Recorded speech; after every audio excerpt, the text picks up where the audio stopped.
Good day mga moms and everyone! Gagawa tayo ng buko pie na version ko. Gumamit tayo dyan ng buko meat, milk powder, lagyan natin ng sugar, condense, at nilagyan natin ng coconut milk.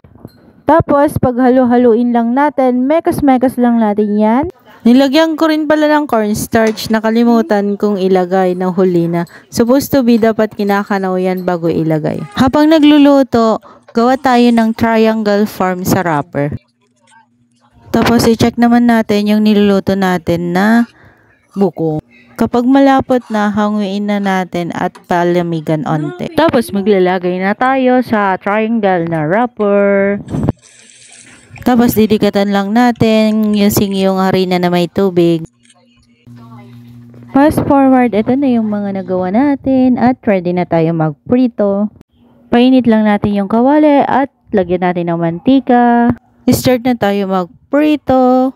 Pamerienda lang pala po namin ito.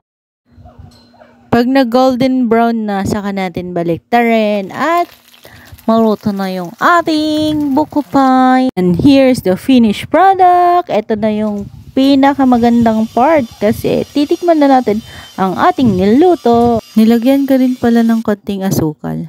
Grabe mga mamish, nakakatakam yung itsura niya. Kaya let's try. Nag-try si nanay, kaya eto naman, tignan natin kung approve sa kanya. At sabi nga niya, masarap, kaya approve ang ating menu today. Models. Pero syempre di tayo magpapahuli, kaya tikman na natin ang ating ginawang buko pie. Try nyo din po ito. Masarap siya na pang merienda.